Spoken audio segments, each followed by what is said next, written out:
प्रकरणामध्ये अनेक लोकांना चौकशीसाठी बोलवत असतं. चौकशीसाठी बोलवलेल्या मीडियामध्ये त्यांचा चेहरा दिसलेल्या लोकांना आरोपी समजण्याचं कारण नाही. कारण सीआयडीने बोलवलं म्हणजे तो आरोपी असतो असं नाही. सीआयडी अनेक लोकांना बोलवत असतं, त्यांच्याकडून फरार आरोपीबद्दल माहिती घेत असतं किंवा त्यांचा काय संबंध आहे या पद्धतीची सॉफ्ट माहिती घेत असतं आणि त्यांना ते लगेच सोडून सुद्धा देत असतात. या प्रोसेसचा भाग आहे, त्यामुळे कुणालाही आरोपी समजण्याचं कारण नाही.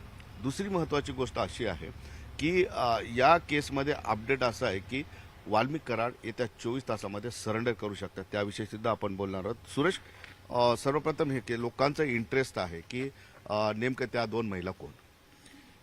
ज्यांना बीड शहर पोलीस ठाण्यामध्ये सीआयडीनं तपासणी केली. जवळपास दुपारी 12 वाजेपासून रात्री 8:45 वाजेपर्यंत ही चौकशी करण्यात आली आणि 8:45 वाजता आपण ज्यांचा बाईट केला त्या राष्ट्रवादीच्या युती प्रदेश अध्यक्ष संध्या सोनवणे यांची देखील 8 तास कसून चौकशी करण्यात आली.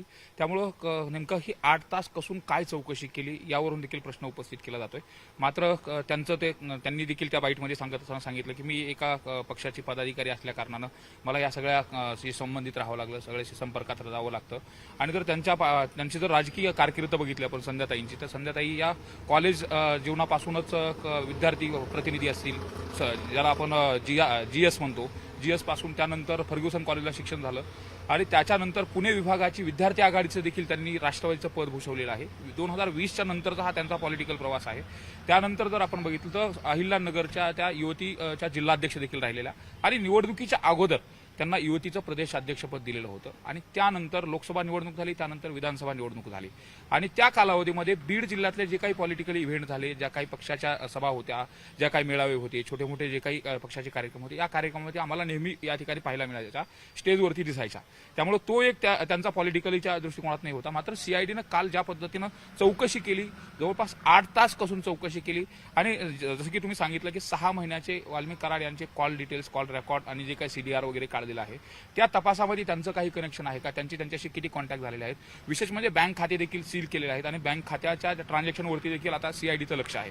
त्यामुळे त्या कालावधीमध्ये काही बँक खात्यातून काही ट्रान्झॅक्शन झालेलं आहे का या दृष्टिकोनातून चौकशी केली गेली. आणि आम्ही त्यांना काल प्रश्न विचारत असताना नेमके तुमचे प्रश्न कुठले विचारले तर त्यांनी ती एक गोष्ट सांगितली की ही गोपनीय माहिती आहे, ती आम्ही तुम्हाला पब्लिकली सांगू शकत नाहीत.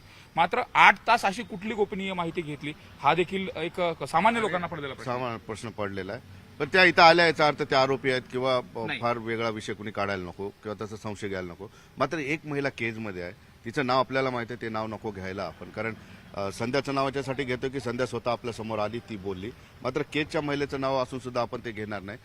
ती महिला जवळपास दिवसभर का बसून ठेवली? केजमध्ये ज्या महिलेची चौकशी झाली ती देखील निकटवर्तीय असल्याची जी सूत्रांची माहिती आहे.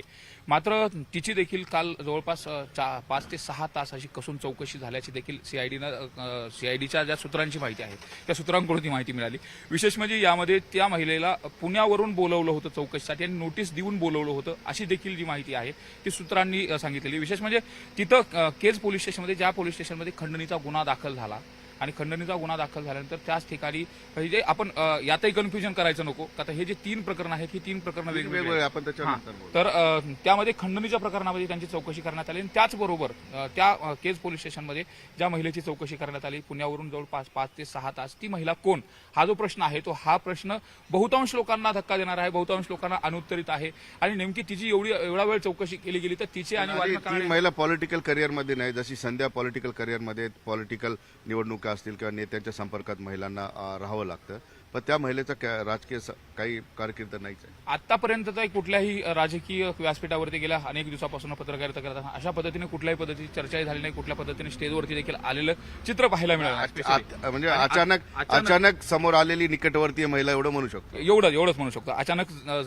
समोर या प्रकरणामुळे समोर आलेली आणि साहजिकच 6 महिन्यापासून जे काही सीआयडी कॉल रेकॉर्ड तपासते, सीडीआर तपासते, या सीडीआर मध्ये जे काही ज्या व्यक्तीशी जास्त काळ संवाद साधलेला आहे, ज्या व्यक्तीशी व्हॉट्सअपचे चॅट जास्त वेळ झालेले आहेत आणि ज्याच्याशी काही बँक ट्रान्झॅक्शनचे काही जास्त झालेले असतील, अशा अनुषंगाने जी जवळची व्यक्तींना बोलवलं जाते, त्यांची तपासणी चौकशी केली जाते आणि चौकशी करून त्यातून काही इन्फॉर्मेशन मिळते का हे देखील शोधण्याचा प्रयत्न केला जातो. विशेष म्हणजे आपल्याला यात आणखी काही गोष्टीचा उलगडा करत असताना सीआयडीने ज्या पद्धतीने आर्थिक खाते सीज केलेले आहेत, तर आर्थिक कुणाचे काय संबंध होते आणि त्यातून काय ट्रान्झॅक्शन ते म्हणजे अनऑफिशियली बोलताना त्याच गोष्टी सांगितल्या की आम्ही 6 महिन्याचा सीडीआर याच्यासाठी काढला की कोण ओळखीचा आहे याच्यामध्ये, त्यांचे बँक खाते हे झाल्यानंतर त्यांना आर्थिक मदत कोणी देऊ शकतं का आरोपीला, त्यासाठीच्या या सगळ्या गोष्टी आहेत. आणि आधीच आपण जसं बोललो की ज्यांच्याबद्दल बोललोय ते आरोपीच आहेत असा विषय नाही, अनेक चौकशीसाठी बोलवत आहेत. सगळ्यात महत्त्वाचा गोष्ट जो आपण कालपासून बातमी चालवतोय की वाल्मिक कराड समर्थन म्हणजे आत्मसमर्पण करणार. तुम्ही बीडचे आहात, वाल्मिक कराडांच्या जवळच्या आहात, एक नेता म्हणून त्यांचं तुमच्याशी भेटीगाठी नेहमी व्हायच्या, आत्मसमर्पण करू शकता? वाल्मिक कराड आत्मसमर्थन करू शकतील यावरती आत्ताही मला विश्वास बसत नाही. कारण त्यांची स्टाईल आहे, त्यांची एक आहे. दबंगिरी आहे. ज्यापर्यंत आतापर्यंत ज्या काही सगळ्या घडामोडी पाहिल्या, त्यांचा कार्यक्रम ऑर्गनायझेशन पासून सगळ्या गोष्टी, तर ते सरेंडर करतील असं वाटत नाही. पण ज्या पद्धतीने सीआयडीनं जो तपासाचा फास आवळलेला आहे, त्या जवळच्या सगळ्या व्यक्तींची चौकशी केली जाते, त्यांना पोलीस स्टेशनमधून आणून बसवलं जाते, 8-8 तास त्यांची चौकशी केली जाते. विशेष म्हणजे आर्थिक धागेदोरे ज्यांच्याशी आहेत त्यांना सुद्धा बोलवलं जाते. पक्षपदा पातळीवरती ज्यांचे कोणाचे संबंध होते त्यांना देखील बोलवलं जाते. त्याचबरोबर कुटुंब असेल आणि इतर जे काही नातेवाईक आहेत त्यांना देखील बोलवलं जाते. जसं की काल आपण सीआयडीच्या अधिकाऱ्यांनी अनऑफिशियली ज्या काही गोष्टी आपल्याशी डिस्कस झाल्या, त्यामध्ये 150 ते 200 व्यक्तीची चौकशी केली गेली. आणि जे ससेमीर चौकशीचा जो ससेमिरा आहे तो आता कुटुंब असेल, जवळचे हितसंबंधाच्या लोकांपर्यंत पोहोचला, त्यांच्यापर्यंत पोहोचल्यानंतर सीआयडी बहुतांश वेळा काय करते की प्रेशर करण्याचा जो प्रयत्न केला जातो, की चहूबाजूने घेण्याचा प्रयत्न. हे स्ट्रॅटेजी असतात सीआयडीच्या, राजकीय दबाव, त्यानंतर सामाजिक दबाव, त्यानंतर सरळ सरळ मेंटल टॉर्चर असतं त्यांचं.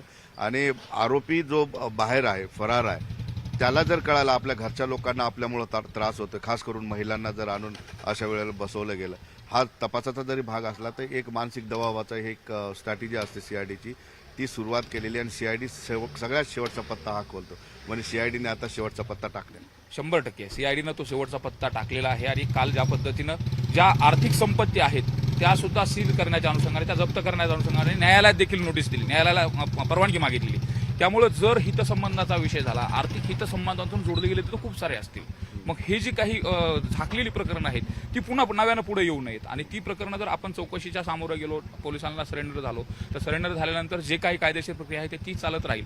मात्र जे झाकलेली प्रकरण, झाकलीमूठ सवा लाखाची जसं म्हणतो आपण, ती महत्वाची गोष्ट अशी आहे की जर समजा आत्मसमर्पणाशिवाय आता त्यांच्याकडे पर्याय सीआयडीने ठेवलेला नाही, ते जर आत्मसमर्पण करणार असतील तर तुला वाटतं ते बीडमध्ये आत्मसमर्पण करतील? मला वाटत नाही की ते बीडमध्ये आत्मसमर्पण करतील, कारण या ठिकाणी सामाजिक संघर्ष होऊ शकतो. मला पण तेच वाटतंय. आणि सीआयडी ज्या पद्धतीने आता बातम्या सुद्धा येत आहेत की काही ठिकाणाहून ताब्यात घेतलं वगैरे वगैरे, हे जे रुमर्स असतील, खोट्या बातम्या, रुमर्स असतील, त्याला काय कुठला पुरावा नाहीये. मात्र बीडचं सामाजिक सलोख्याचं प्रकरण जर बघितलं आणि इथलचं एकूण सामाजिक परिस्थिती जर पाहिली तर वाल्मिक कराड यांचा चाहता वर्ग सुद्धा खूप मोठ्या प्रमाणात आहे. आणि मला असं वाटतं की प्रशासन तशा पद्धतीचे रिक्स बीडमध्ये त्यांना आत्मसमर्पण करेल का, किंवा ते आत्मसमर्पण बीडमध्ये येऊन करतील का, असं याला आत्मसमर्पण करायचं असेल तर त्यांना यंत्रणेला संपर्क करावा लागेल आणि त्यानंतर ते मी आत्मसमर्पण करणार वगैरे ते जाहीर करतील. परंतु प्रशासन त्यांना सांगू शकते की तुम्ही बीडमध्ये नको, सल्ला देऊ शकता किंवा त्यांना विनंती करू शकतो की त्यांना अधिकार आहे कुठेही जाऊन आत्मसमर्पण करण्याचा, परंतु ते सांगू शकतात की इथला सामाजिक सलोखा थोडा संघर्ष भडका उडण्याची शक्यता, त्यामुळे तुम्ही इतर ठिकाणी आत्मसमर्पण करा. 100% तोच विषय होईल. या अगोदर जर आपण बघितलं तर 13 तारखेला वाल्मिक कराड यांच्या समर्थनार्थ, 14 तारखेला वाल्मिक कराड यांच्या समर्थनार्थ रास्ता रोको आंदोलन झालेले होते. एवढंच नाही तर हा खोटा गुन्हा आणि राजकीय दृष्ट्या यात गोवलं जात असल्याचे देखील हे झालं होतं. आणि एसपी ऑफिसवरती मोर्चा देखील निघाला होता. आणि काही ग्रामपंचायतीने आता 3 ते 4 ग्रामपंचायतीने पत्र दिलेले आहेत, निवेदन दिले तहसीलदारांना की वाल्मिक कराड हे समाजसेवक आहेत आणि त्यांच्यावरचे गुन्हे मागे घ्यावेत. म्हणजे त्यांचा पण चाहता वर्ग मोठा आहे, मोठ्या प्रमाणात चाहता वर्ग आहे. आणि आपण जर आणखी यात थोडं जर खोलामध्ये गेलं तर ज्या पद्धतीने पंकजाताई आणि दसरा मेळाव्यातून देखील ओळख त्यांची सांगितली होती, वाल्मिक कराड कोण, तर ती जी ओळख सांगत असताना धनंजय मुंडे यांचं पाने हलत नाही, ते वाल्मिक कराड. पण आता ते धनंजय मुंडे त्यांच्यामुळे अडचणीत आले हे साहजिक आहे. पण ह्या सगळ्या गोष्टीचा जर विचार केला आणि सगळ्या गोष्टी केल्या तर ते वाल्मिक कराड जरी सरेंडर व्हायचा विषय ठरला तर ते बीडमध्ये येऊन सरेंडर होतील असं वाटत नाही. सीआयडीचं एखादं कुठलं वरिष्ठ ऑफिस असेल किंवा पुणे मुंबई अशा ठिकाणी सरेंडर होऊ शकतं, ज्याच्यामुळे कायदा सुव्यवस्थेचा प्रश्न बीडमध्ये निर्माण होऊ नये. आणि एकूणच या सगळ्या गोष्टीच्या दृष्टिकोनात ज्या पद्धतीने आता डिस्कस करतोय आपण की पूर्ण जे काही फास आवडलेलं आहे, सगळे खाते सीज करणं असेल, त्यांच्याकडे पासपोर्ट पण नाहीये. म्हणजे ही एक महत्वाची अनेक गुन्हे असल्यामुळे आधीच अनेक त्यांच्याकडे गुन्हे पासपोर्ट असल्यामुळे वाल्मिक कराड यांना पासपोर्ट मिळालेला नाही, त्यामुळे बाहेर पळून जाण्याचा प्रश्न तो प्रश्नही येत नाही. आणि साहजिकच जर बाहेर कुठं जाता येत नाही, राज्यामध्ये देशभरामध्ये आपण सगळ्या आर्थिक ठिकाणी नाकेबंदी झाली. आर्थिक नाकेबंदी झाली आणि त्यानंतर पर्याय कुठला राहतो? कुटुंब त्यात पुन्हा या सगळ्या कुटुंबाचं पण आता टॉर्चरिंग सुरू झालं. काय म्हणतो सशामिरामध्ये त्यांचे सुद्धा हे होऊ हाल नये, होत आहे. हाल होऊ नयेत. या दृष्टिकोनातून आता वाल्मिक कराड हा सरेंडरचा निर्णय घेतील, मात्र तो बीडमध्ये येऊन सरेंडर करतील असं मला वाटतं. असं वाटत नाही. निश्चितपणे धन्यवाद सुरेश. आपण बघितलं की वाल्मिक कराड यांचा बीडमध्ये फार मोठा चाहता वर्ग आहे, परळीमध्ये आहे, हे नाकारता येत नाही. कारण ते अनेक वर्षांपासून सामाजिक कार्यामध्ये आहेत किंवा राजकीय कार्यामध्ये आहेत. ते आत्मसमर्पण करतील का नाही करतील याबद्दलचं मी सुरेशला ज्यावेळेस विचारलं, त्यांनी सांगितलं आत्मसमर्पण ते करणं फार अवघड आहे. कारण काय त्यांची एक इमेज आहे, दबंग नेता म्हणून आहे, सडाफटिंग नेता म्हणून आहे, बिंदास नेता म्हणून आहे. परंतु आता त्यांची सगळीकडूनच जे आहे त्यांना घेरण्याचा प्रयत्न सीआयडीने केलेला आहे. आणि ज्या पद्धतीनं सीआयडी त्यांना घेरते आहे त्यानुसार आपल्याला सहज सांगता येतं की आता वाल्मिक कराड यांच्याकडे आत्मसमर्पणाशिवाय दुसरा पर्याय नाही. कारण आर्थिक नाड्या बंद झालेल्या आहेत, घरातल्या जवळच्या लोकांना आणून मानसिक दबाव सीआयडी देते आहे. हा स्ट्रॅटेजीचा भाग आहे. कारण फरार आरोपी त्यामुळं रागात यावा किंवा तो अगदी आपल्या घरच्या लोकांना आपल्यामुळं त्रास होतो या मानसिक भावनिक विचारात जावा आणि तो बाहेर येईल अशा पद्धतीची स्ट्रॅटेजी असते. आणि जसं मी आधी सांगितलं की ज्यांच्याबद्दल आम्ही बोललो त्या 2 महिलांबद्दल सीआयडीने त्यांना या ठिकाणी आणलं.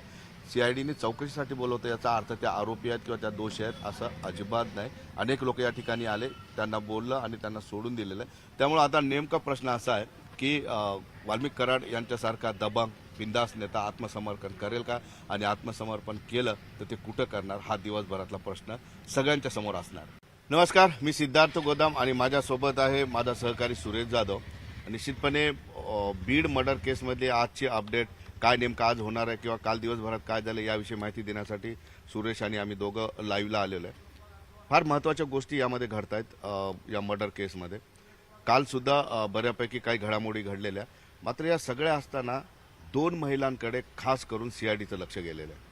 या दोन्ही महिलांना दिवसभर, एक महिला केजमध्ये दिवसभर बसून तिची चौकशी केली आणि एक महिलाला बीड शहर पोलीस ठाण्यामध्ये दिवसभर बसून चौकशी केली. नेमक्या या 2 महिला कोण आहेत, वाल्मिक कराडांचं यांचा काय संबंध येतो? कारण सीआयडीने सांगितल्याप्रमाणे जवळपास 6 महिन्याचा सीडीआर वाल्मिक कराड यांचा त्यांच्या हाती आलेला आहे. त्यामुळे 6 महिन्यात त्याच्याशी कोण कोण संपर्कात होतं, कोण फोनवर होतं, काय भेटीगाठी झाल्या, काय मेसेजेसची आदानप्रदान झाली, याबद्दल माहिती असलेल्या लोकांना या ठिकाणी बोलवत आहे. चर्चा करण्याआधी मी तुम्हाला स्पष्ट हे सांगतो की सीआयडी अशा प्रकरणामध्ये अनेक लोकांना चौकशीसाठी बोलवत असतं. चौकशीसाठी बोलवलेल्या मीडियामध्ये त्यांचा चेहरा दिसलेल्या लोकांना आरोपी समजण्याचं कारण नाही. कारण सीआयडीने बोलवलं म्हणजे तो आरोपी असतो असं नाही.